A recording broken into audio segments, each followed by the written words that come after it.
Everyone, good morning to my YouTube channel. मैं अपने YouTube channel पर आप सभी लोगों का स्वागत करता हूं। तो आज हम एक नया चैप्टर लाए हैं मैथ पेडागोजी के लिए, जो वन लाइनर है। तो आज के इस सेशन में वन लाइनर क्वेश्चन को हम स्टार्ट करते हैं।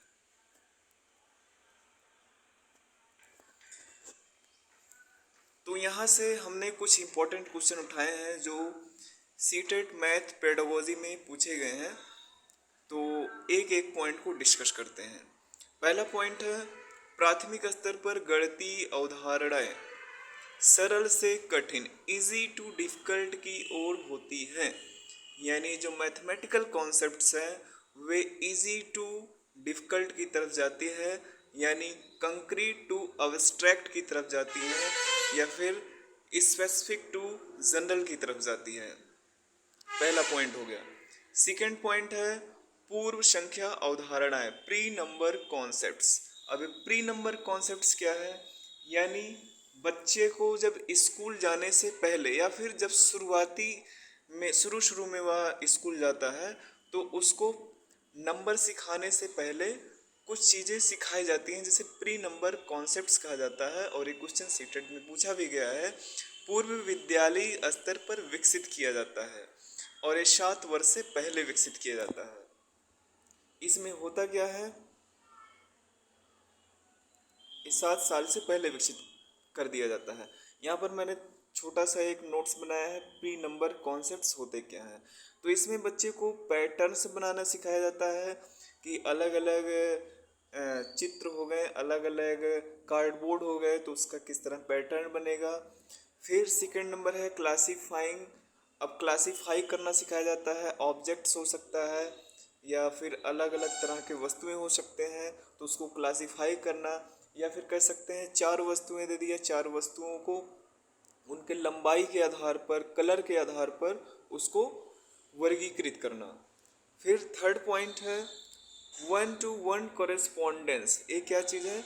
एक एक संगतता, यानी कुछ वस्तुओं को दे करके एक के बाद एक के पीछे लगाना, उसके पीछे नेक्स्ट ऑब्जेक्ट क्या आएगा उसको लगाना, इसे कहा जाता है एक एक संगतता। जैसे रेड कलर के वस्तु को अलग कर दिया, ग्रीन कलर के वस्तु को अलग कर दिया, येलो कलर के वस्तु को अलग कर दिया, तो इसे बोला जाता है एक एक संगतता। फिर फोर्थ पॉइंट है सिमिलर बिगर, स्मॉलर बिगर। तो यानी छोटे को अलग करना और बड़े को अलग करना। फिर है टॉलर शॉर्टर, छोटे से छोटे को अलग करना और लंबे से लंबे को अलग करना और छोटे से छोटे को अलग करना, इसे बोला जाता है टॉलर टू शॉर्टर। नियर फार, जो नज़दीक है और जो दूर है उसको सिखाया जाता है। ऑर्डरिंग, ऑर्डर लगाना, जैसे 4 ऑब्जेक्ट्स दे दिए, उसको क्या करना है, एक क्रम में लगाना है। अब ये हो सकता है कि घटते क्रम में हो या फिर बढ़ते क्रम में हो, असेंडिंग ऑर्डर भी हो सकता है और डिसेंडिंग ऑर्डर भी हो सकता है। लेकिन ऑब्जेक्ट्स का यहाँ अभी नंबर का ज्ञान नहीं कराया जा रहा है और इसी को बोला जाता है pre number concepts. Third point है सबटाइजिंग। सबटाइजिंग क्या है, ये भी देखिए इंपॉर्टेंट पॉइंट्स है। सबटाइजिंग, सबटाइजिंग का मतलब क्या होता है? बिना गणना किए संख्या के प्रतिरूप को पहचानना। इसका मतलब क्या है? यानी बिना कैलकुलेशन किए, जैसे हम डाइस लूडो खेले होंगे, तो लूडो में क्या होता है, इस तरह का 2 पॉइंट्स बना है तो वो देख करके बता देगा, यानी बिना काउंट किए बच्चा बता देगा कि 2 है अंक है। फिर 5 है, ये देख रहे हैं आप, तो इसको बिना काउंट किए बच्चा बता देगा कि 5 है, इसमें 5 नंबर्स हैं। तो इसे बोला जाता है सबटाइजिंग, यानी बिना गणना किए संख्या के प्रतिरूप को पहचानना। क्लियर है गाइस? फोर्थ पॉइंट है नंबर कॉन्सेप्ट्स, यानी संख्या अवधारणा। संख्या अवधारणा क्या चीज़ होती है?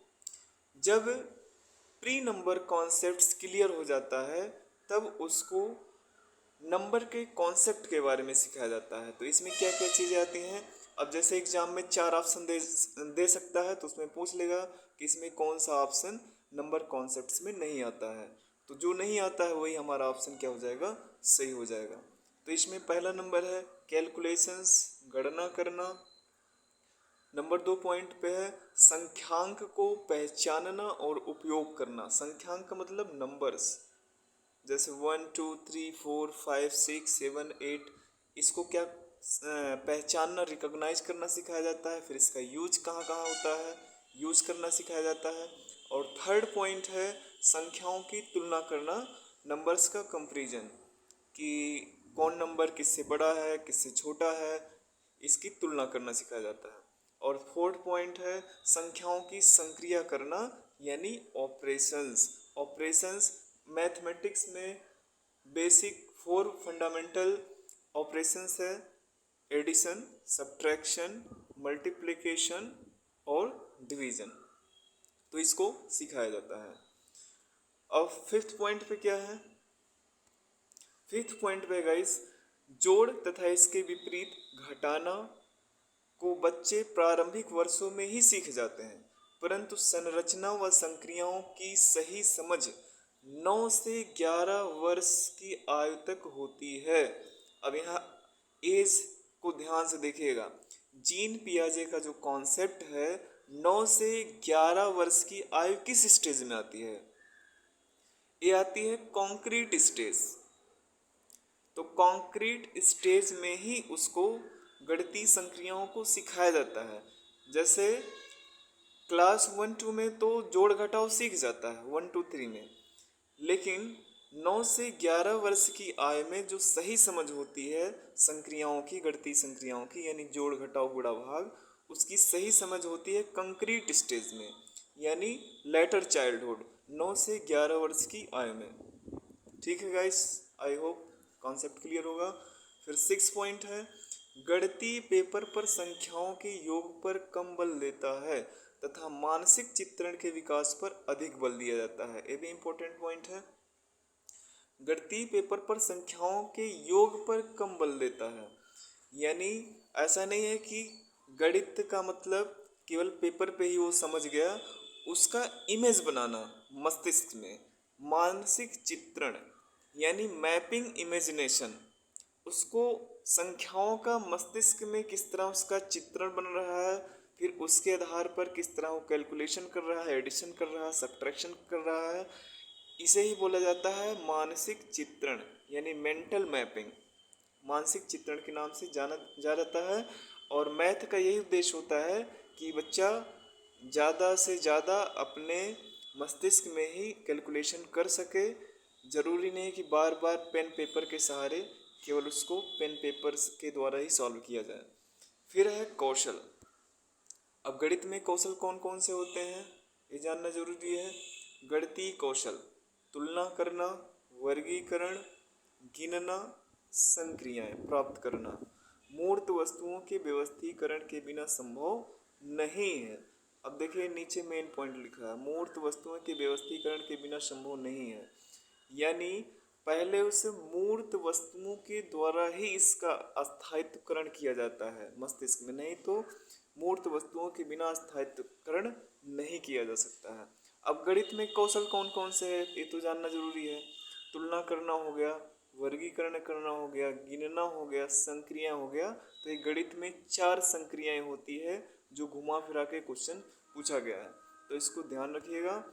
और मूर्त वस्तुओं के व्यवस्थीकरण का मतलब है कि उसे कुछ ऑब्जेक्ट्स के माध्यम से, जैसे अबाकस हो गया, उसके माध्यम से काउंट कराना, उसके माध्यम अबाकस के माध्यम से उसे जोड़ना, अबाकस के माध्यम से उसे घटाना, तो इसे बोला जाता है मूर्त वस्तुओं के व्यवस्थीकरण। इसके माध्यम से जो ज्ञान होता है वो अस्थायी होता है। तो यहाँ पर हमारा चैप्टर ख़त्म हो जाता है। नेक्स्ट हम लेक्चर लाएंगे, लेक्चर 2, जो 1 लाइनर होगा वो भी, जहाँ से मेन मेन क्वेश्चंस पूछे जाते हैं।